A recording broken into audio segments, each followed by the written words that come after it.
LDF സർക്കാരിനെ തെറ്റായി ചിത്രീകരിക്കാൻ പല വിധത്തിൽ പ്രചാരണങ്ങളുണ്ടായെന്ന മുൻ മുഖ്യമന്ത്രി പിണറായി വിജയൻ 10 വർഷമായില്ലേ ഭരണമാറ്റം വേണ്ടയെന്ന് പ്രചരിപ്പിച്ചു.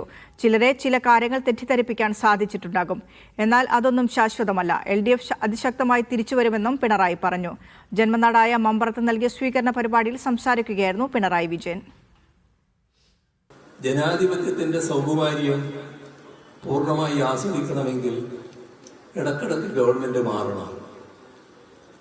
ഒരേ ഗവൺമെന്റ് തുറന്നാൽ ജനാധിപത്യത്തിന്റെ സൗന്ദര്യം നഷ്ടപ്പെടും. ഒരു മാറ്റം ആവശ്യമല്ലേ? 10 വർഷമായില്ലേ ഈ ഒരു ചിന്ത?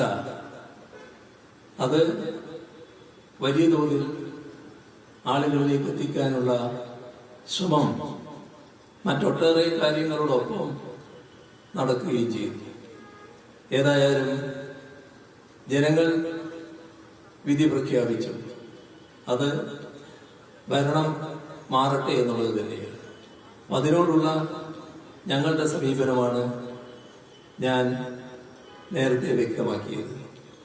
ഇത് ഏതെങ്കിലും തരത്തിൽ ഇതോടുകൂടി എല്ലാം അവസാനിച്ചുവെന്ന് വലതുപക്ഷ മാധ്യമങ്ങൾ പ്രചരിപ്പിക്കുന്നതിനെ മുഖവിലക്കെടുത്തുകൊണ്ടുള്ളതല്ല.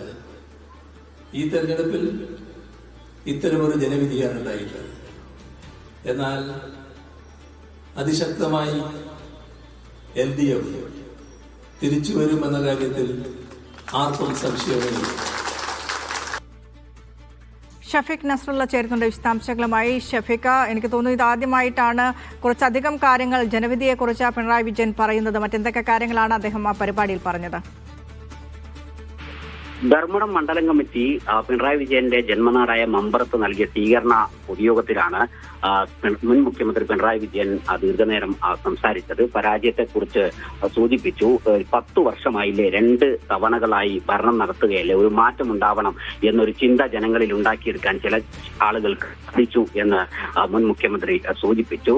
ഇത് ശാശ്വതമായ ഒരു വിജയമല്ല UDFന്റെ ഭാഗത്തുനിന്നുണ്ടായത്. വലിയ ഒരു ശക്തമായ ഒരു തിരിച്ചുവരവ് ഉണ്ടാവും എന്ന് പിണറായി വിജയൻ പറയുന്നുണ്ട്. പുതിയ ഗവൺമെന്റിനെ വിലയിരുത്തേണ്ട ഒരു സമയമായിട്ടില്ല എന്ന് പിണറായി വിജയൻ ആ പ്രസംഗത്തിൽ തന്നെ സൂചിപ്പിച്ചിട്ടുണ്ട്. പുതിയ ഗവൺമെന്റിനോടുള്ള സമീപനം നശീകരണ ബുദ്ധിയോടുകൂടിയുള്ളതായിരിക്കില്ല LDF സ്വീകരിക്കുക എന്ന് സൂചിപ്പിച്ചു. LDF പദ്ധതികളോട് എന്ത് സമീപനമാണ് പുതിയ സർക്കാർ ഉണ്ടാക്കുന്നത് എന്നത് ജനങ്ങൾ നിരീക്ഷിക്കുന്നുണ്ട്, പാർട്ടി നിരീക്ഷിക്കുന്നുണ്ട്. നാടിന്റെ താല്പര്യത്തിനനുസരിച്ച് ജനങ്ങളുടെ ക്ഷേമത്തിന് അനുസരിച്ച് ഉള്ള ഒരു നടപടിയാണ് ഗവൺമെന്റ് സ്വീകരിക്കേണ്ടത്. അങ്ങനെയല്ല സ്വീകരിക്കുന്നതെങ്കിൽ ശക്തമായി എതിർക്കും എന്ന് പിണറായി വിജയൻ സൂചിപ്പിച്ചിട്ടുണ്ട്. പുതിയ ഗവൺമെന്റിനെ കുറിച്ച് ഇപ്പോൾ വിലയിരുത്തുന്നില്ല. സമയമെടുത്ത് ഗവൺമെന്റിനെ കുറിച്ച് എന്തൊക്കെ നടപടിയാണ് സ്വീകരിക്കുക എന്നത് പരിശോധിക്കുന്നുണ്ട്. ജനങ്ങൾക്ക് എതിരായി വരുന്ന നടപടികളെയും നയങ്ങളെയും ശക്തമായി എതിർക്കും എന്ന് പിണറായി വിജയൻ ഈ പ്രസംഗത്തിൽ സൂചിപ്പിച്ചിട്ടുണ്ട്. അതോടൊപ്പം തന്നെ കേന്ദ്ര സർക്കാരിന്റെ നടപടികളെ കുറിച്ച് കേന്ദ്ര സർക്കാരിന് കേരളത്തോടുള്ള അവഗണന കൃത്യമായി അറിയുന്ന പാർട്ടിയാണ് കോൺഗ്രസ്. പക്ഷേ കോൺഗ്രസ് സർക്കാരിന്റെ നയത്തിൽ നയപ്രഖ്യാപനത്തിൽ ഒരു പരാമർശം പോലും കേന്ദ്ര സർക്കാരിനെ കുറിച്ച് നടത്തിയില്ല.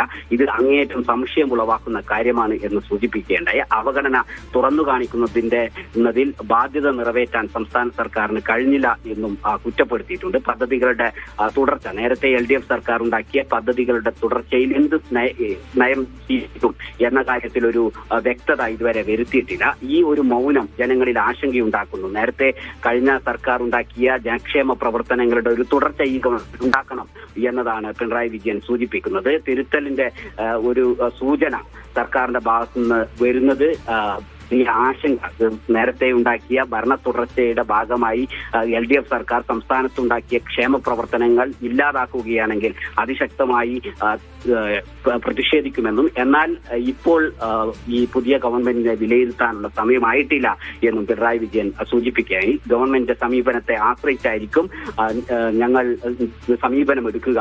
ഏറ്റവും ക്രിയാത്മകമായ പ്രതിപക്ഷമായി പ്രവർത്തിക്കാനാണ് ആഗ്രഹിക്കുന്നത് എന്ന് കൂടി സൂചിപ്പിക്കുന്നുണ്ട്. നേരത്തെ ഈ തവണ മാത്രമല്ല UDF LDF-ന് 100 സീറ്റ് എന്നത് കിട്ടിയത് ആദ്യമായിട്ടല്ല. ഇതിനു മുൻപും 100 സീറ്റ് നേടിയ ഒരു കാലമുണ്ടായിരുന്നു. ആന്റണിയുടെ 100 സീറ്റ് കിട്ടിയ കാലത്തെ ഓർമ്മിപ്പിച്ചുകൊണ്ടും പിണറായി വിജയൻ സംസാരിച്ചു. അങ്ങനെ 100 സീറ്റിൽ ലഭിച്ച ഘട്ടത്തിൽ പോലും ഭരണം പൂർത്തിയാക്കാൻ ആന്റണിക്ക് സാധിച്ചിട്ടില്ല എന്ന ഓർമ്മപ്പെടുത്തലും പിണറായി വിജയൻ ഒരു പരാജയം കൊണ്ടെല്ലാം അവസാനിക്കുന്നില്ല. അതിശക്തമായ ഇടതുപക്ഷം തിരിച്ചു വരും ആ ഒരു പ്രതീക്ഷ പാർട്ടി പ്രവർത്തകർക്ക് നൽകിക്കൊണ്ടാണ് മുൻ മുഖ്യമന്ത്രി പിണറായി വിജയൻ തന്റെ ജന്മനാട്ടിൽ ധർമ്മടം മണ്ഡലം കമ്മിറ്റി നടത്തിയ സ്വീകരണ യോഗത്തിൽ സംസാരിച്ചുകൊണ്ട് പ്രസംഗം നടത്തിയത്. ശരി, ഷഫീഖ് നസ്രുള്ളയാണ് വിശദാംശങ്ങൾ പങ്കുവച്ചത്.